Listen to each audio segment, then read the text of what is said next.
Treasure Island by Robert Louis Stevenson. Chapter 18. Narrative continued by the Doctor. End of the first day's fighting. We made our best speed across the strip of wood that now divided us from the stockade, and at every step we took, the voices of the buccaneers rang nearer. Soon we could hear their footfalls as they ran and the cracking of the branches as they breasted across a bit of thicket. I began to see we should have a brush for it in the nearest, and looked to my priming. "Captain," said I, "Trelawney is the dead shot. Give him your gun. His own is useless." They exchanged guns, and Trelawney, silent and cool as he had been since the beginning of the bustle, hung a moment on his heel to see that all was fit for service. At the same time, observing Gray to be unarmed, I handed him my cutlass. It did all our hearts good to see him spit in his hand, knit his brows, and make the blade sing through the air. It was plain from every line of his body that our new hand was worth his salt. 40 paces farther, we came to the edge of the wood and saw the stockade in front of us. We struck the enclosure about the middle of the south side, and almost at the same time, 7 mutineers, Job Anderson, the boatswain, at their head, appeared in full cry at the southwestern corner. They paused as if taken aback, and before they recovered, not only the squire and I, but Hunter and Joyce from the blockhouse had time to fire. The 4 shots came in rather a scattering volley, but they did the business. One of the enemy actually fell, and the rest, without hesitation, turned and plunged into the trees.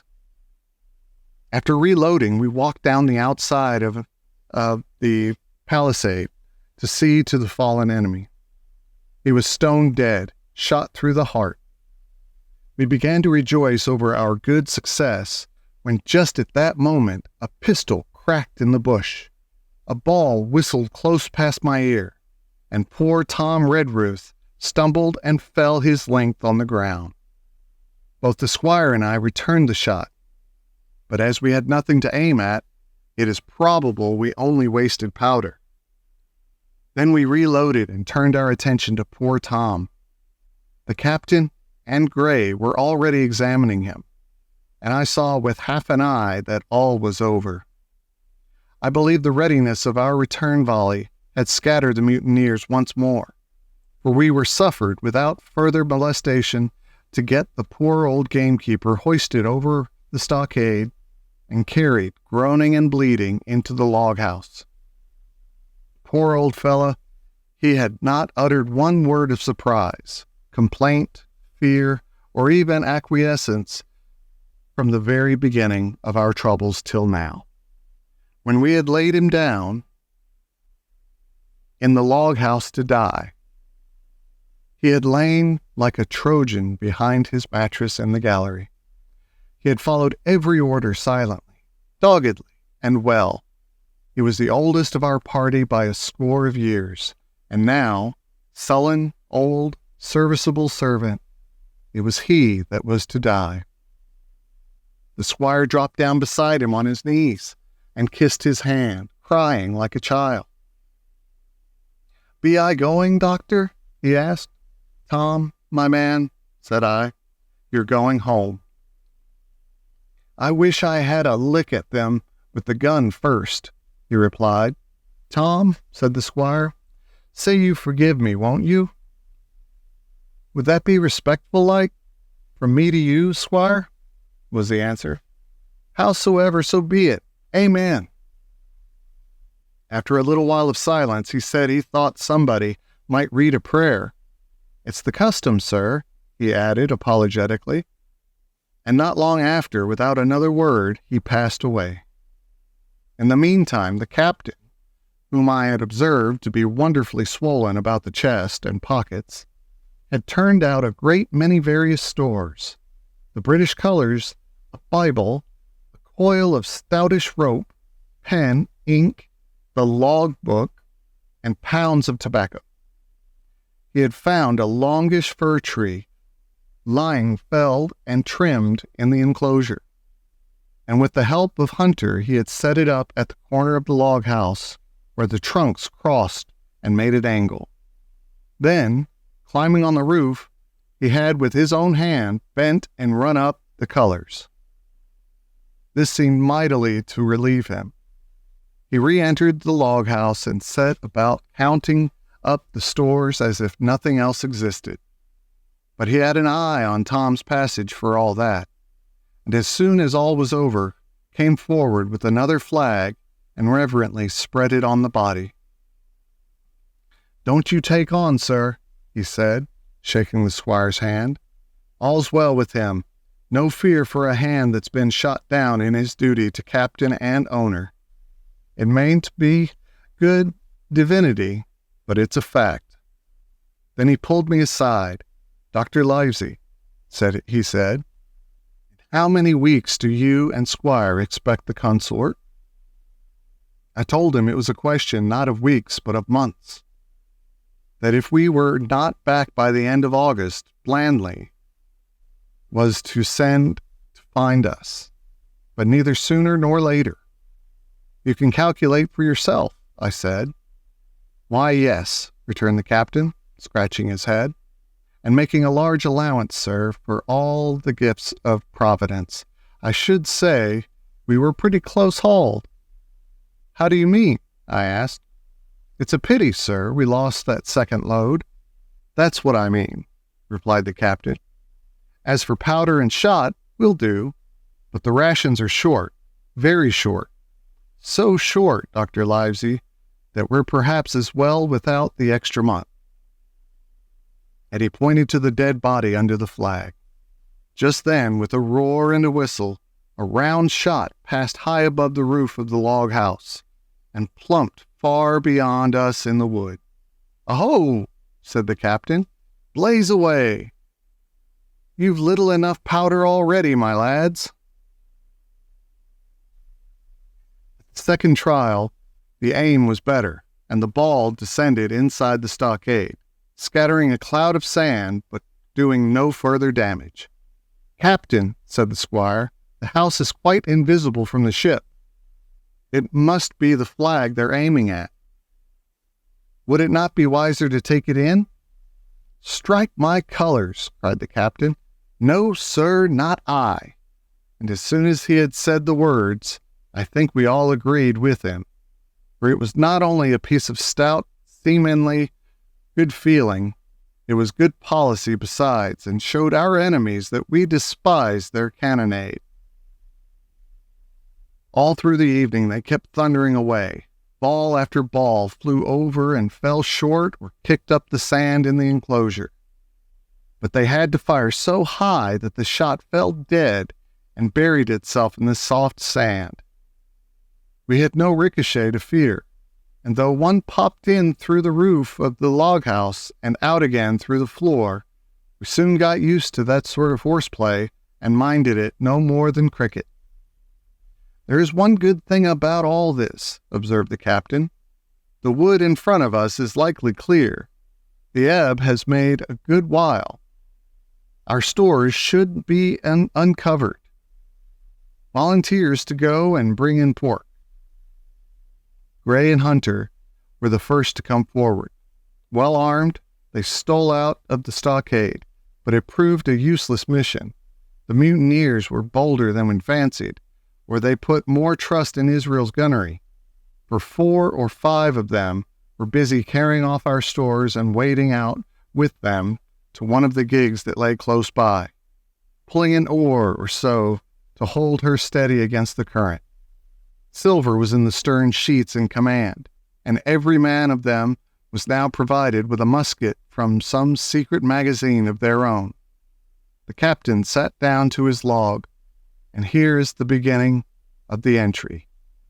Alexander Smollett, master; Dr. Livesey, ship's doctor; Abraham Gray, carpenter's mate; John Trelawney, owner; John Hunter and Richard Joyce, owner's servants, landsmen; being all that is left faithful of the ship's company, with stores for 10 days at short rations. Came ashore this day and flew British colors on the log house in Treasure Island. Thomas Redruth, owner's servant, landsman, shot by the mutineers. James Hawkins, cabin boy. And at the same time, I was wondering over poor Jim Hawkins' fate. A hail on the landslide. "Somebody hailing us," said Hunter, who was on guard. "Doctor, Squire, Captain, hello, Hunter, is that you?" came the cries, and I ran to the door in time to see Jim Hawkins, safe and sound, come climbing over the stockade. Chapter 19.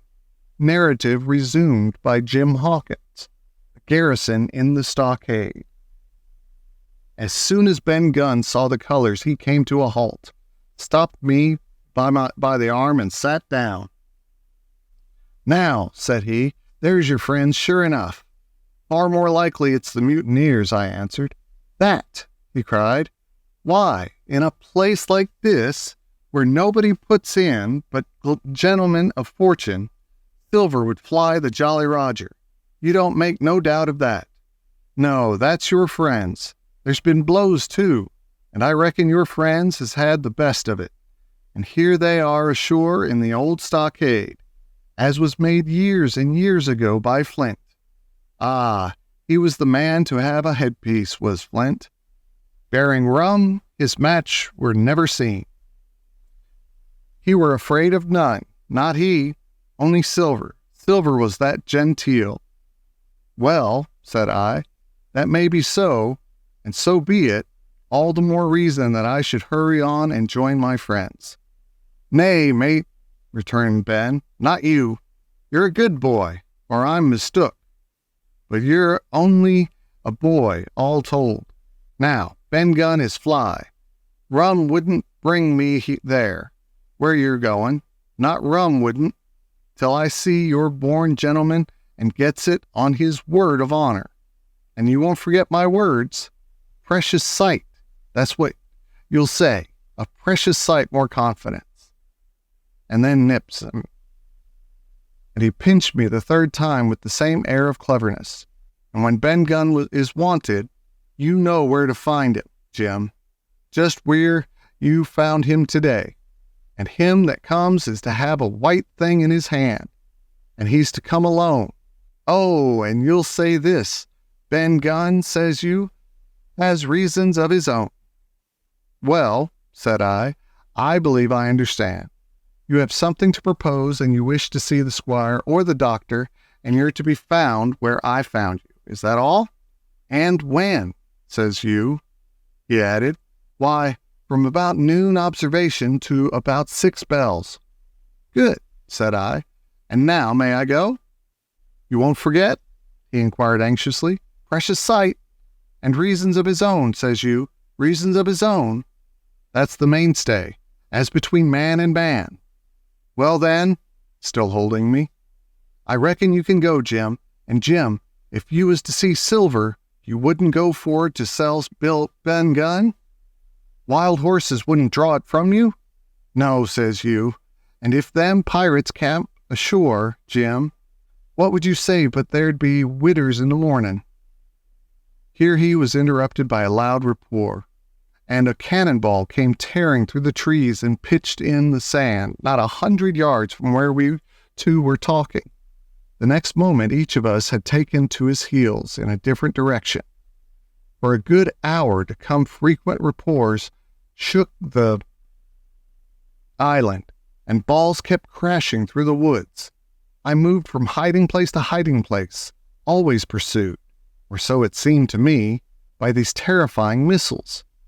But towards the end of the bombardment, though still I durst not venture in the direction of the stockade, where the balls fell oftenest, I had begun, in a manner, to pluck up my heart again, and after a long detour to the east, crept down among the shoreside trees. The sun had just set. The sea breeze was rustling and tumbling in the woods and ruffling the gray surface of the anchorage. The tide, too, was far out, and great tracts of sand lay uncovered. The air, after the heat of the day, chilled me through my jacket. The Hispaniola still lay where she had been anchored, but sure enough, there was the Jolly Roger, the black flag of piracy, flying from her peak. Even as I looked, there came another red flash and another report that sent the echoes clattering. And one more round shot whistled through the air. It was the last of the cannonade. I lay for some time watching the bustle which succeeded the attack. Men were demolishing something with axes on the bench near the stockade. The poor jolly boat, I afterwards discovered. Away near the mouth of the river, great fire was glowing among the trees, and between that point and the ship, one of the gigs kept coming and going. The men, whom I had seen so gloomy, shouting at the oars like children, but there was a sound in their voices which suggested rum. At length I thought I might return towards the stockade. I was pretty far down on the low, sandy pit that encloses the anchorage to the east, and is joined at half water to Skeleton Island. And now, as I rose to my feet, I saw, some distance further down, the spit and rising from among low bushes, an isolated rock, pretty high, and peculiarly white in color. It occurred to me that this might be the white rock of which Ben Gunn had spoken, and that some day or other a boat might be wanted, and I should know where to look for one. Then I skirted among the woods until I had regained the rear, or shoreward side, of the stockade, and was soon warmly welcomed by the faithful party. I had soon told my story and began to look about me. The log house was made of unsquared trunks of pine, roof, walls, and floor. The latter stood in several places as much as a foot or a foot and a half above the surface of the sand.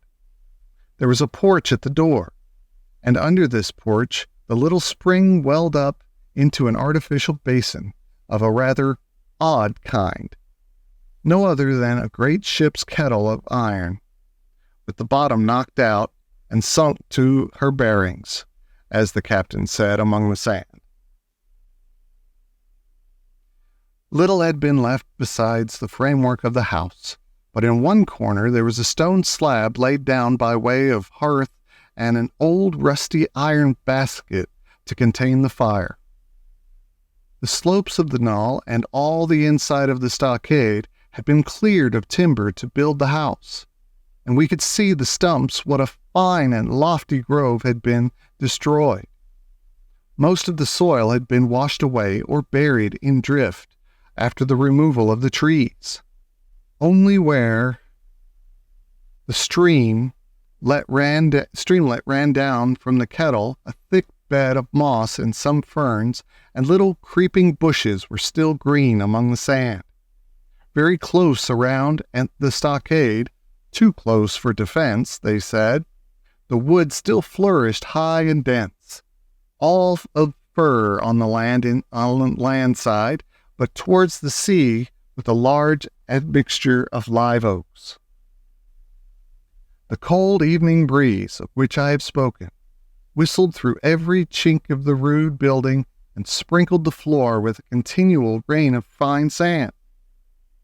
There was sand in our eyes, sand in our teeth, sand in our suppers, sand dancing in the spring at the bottom of the kettle, for all the world like porridge beginning to boil. Our chimney was a square hole in the roof. It was but a little part of the smoke that found its way out, and the rest eddied about the house and kept us coughing and piping the eye.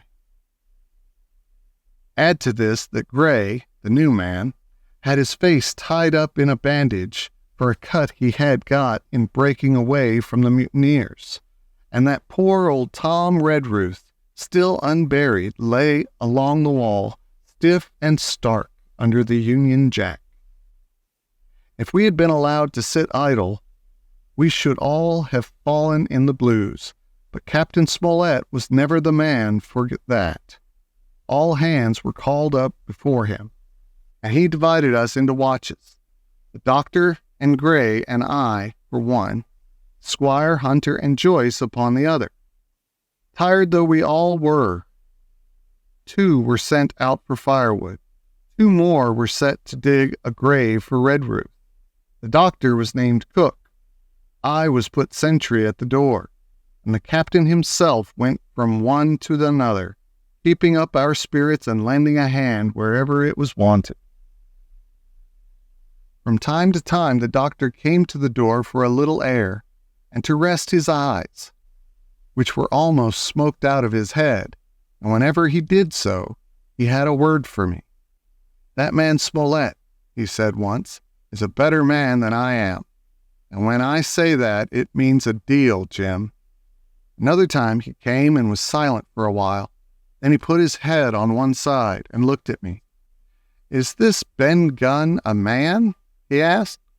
"I do not know, sir," said I. "I'm not very sure whether he's sane."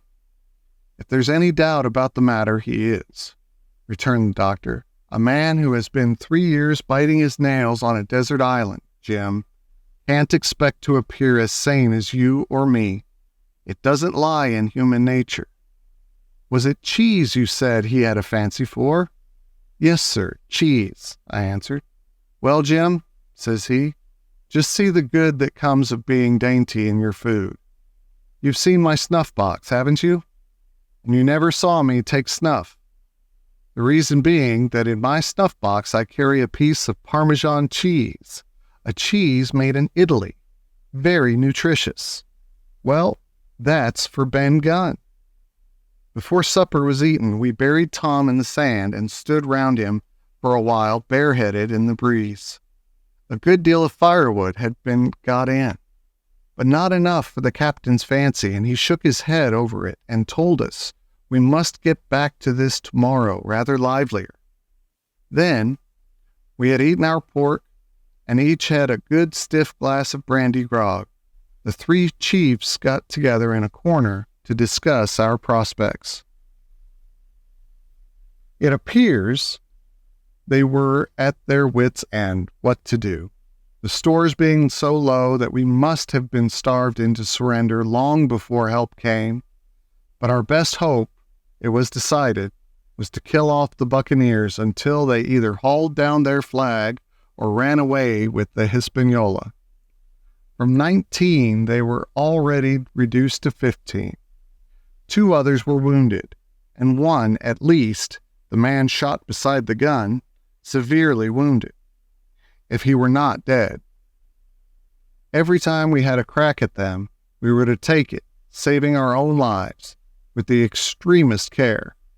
And besides that, we had 2 able allies, rum and the climate.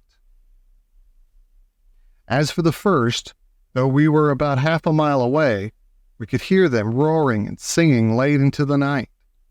And as for the second, the doctor staked his wig that camped where they were in the marsh and unprovided with remedies, the half of them would be on their backs before a week.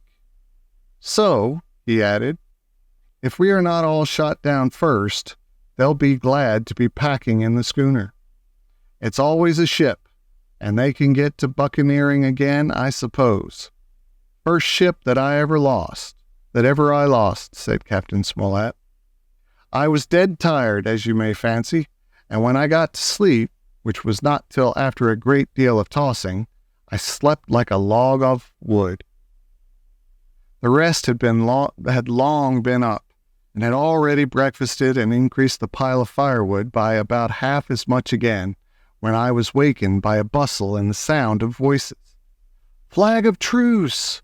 I heard someone say, and then, immediately after, with a cry of surprise, 'Silver himself!' And at that, up I jumped and, rubbing my eyes, ran to a loophole in the wall,